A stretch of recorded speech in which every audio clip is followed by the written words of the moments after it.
Hi, today I'm going to show you how to make crunchy and smooth peanut butter, and this is really authentic Richie Didge American peanut butter to me. I love peanut butter when it's a little bit sweet, salty and crunchy. And this recipe appears in the Pimp My Pantry calendar, which is virtually a cookbook. It's got 27 recipes in it and we still have copies, so go buy one if you don't have it already. Okay, so I purchased roasted peanuts, but I re-roast them, and I always do this because I find that they're just a little bit blonde. They're not as dark as I like, and for a peanut butter to taste really authentic, I believe it's got to be quite a dark roast. So they've been roasted on top of them being already roasted, by whoever I purchased them from. They've been roasted again for 10 minutes in a 200-degree oven, and they are also salted, but we're going to add salt to taste later on. So the first thing I'm going to do before proceeding with mixing is caramelize some sugar. So I'm using golden caster sugar, and I'm just going to weigh it straight directly into my fry pan. I don't know if you know you can do this. You can weigh directly onto the whatever you're going to cook in. So I need 75 grams, which is actually only about 3 tablespoons, just in case you're worrying about it, slightly less. So it's not a lot across 500 grams of peanuts. So we're going to go across to the induction and dry caramel this. Okay, so we're not adding any water, it's just the sugar is going to melt on a low heat. It's going to take a little while, so come with me.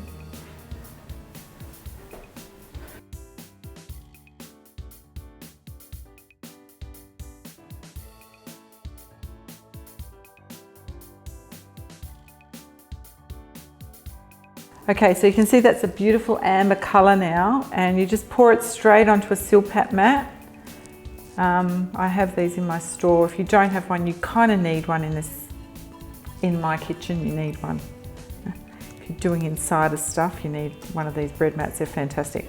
Okay, so just get all that out, and we're going to let it set. So it just has to be an amber colour and no grains of sugar left, so that'll break off there.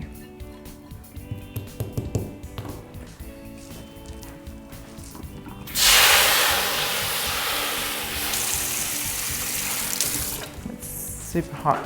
Okay, so do not touch this while it's hot, just let it set completely. So I'm going to put 400 grams of the peanuts into the Thermomix bowl, and the reason for that is we can divide it into smooth and crunchy peanut butter by adding nuts at the end.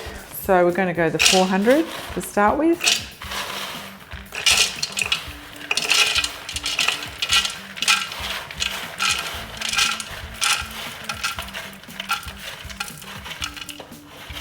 There we go.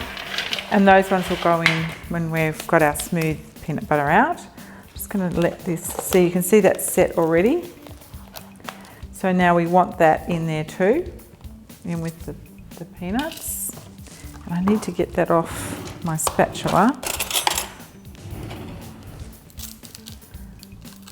So if you're using a silicone spatula, it'll be very easy for that to come off as well. Don't need to worry too much about it if it seems to be sticking, it will come off. And you can see that's a whole big piece. It's still really hot, so be cautious, don't burn yourself. We'll get all that into the Thermomix bowl. I might just bring the bowl over, actually. You know we're right with the weight, so that can go in.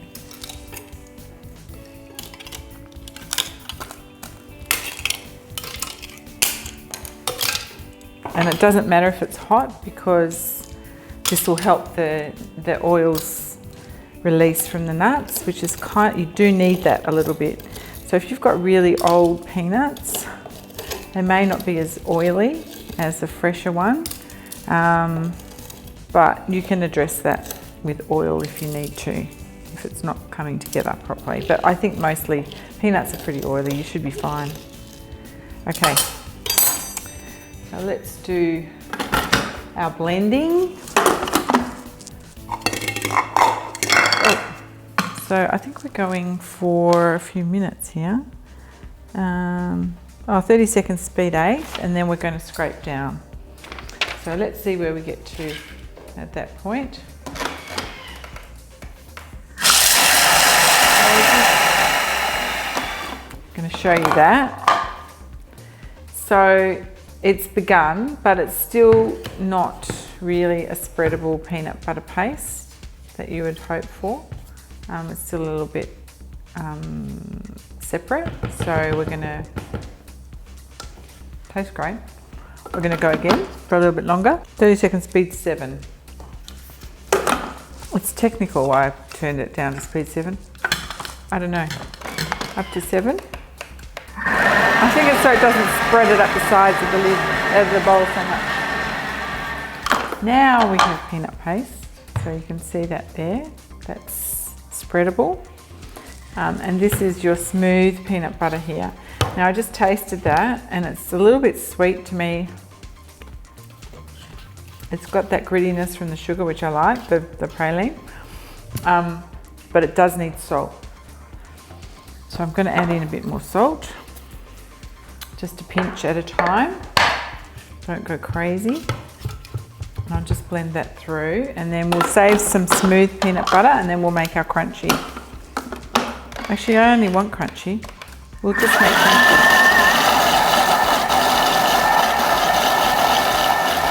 So just a few seconds to combine the salt.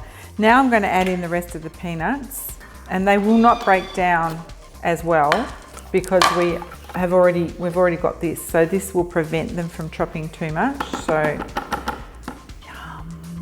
Where's the apples? When you need one. So good. Okay. I'm going to make sure I don't empty all that salt from the peanuts in there because I've already added the salt I wanted. So be careful, just go easy on the salt if you are worried. There. And now I'm only blending for 6 seconds on speed 6. And that is literally just to chop up the peanuts a little bit to give us a crunchy peanut butter.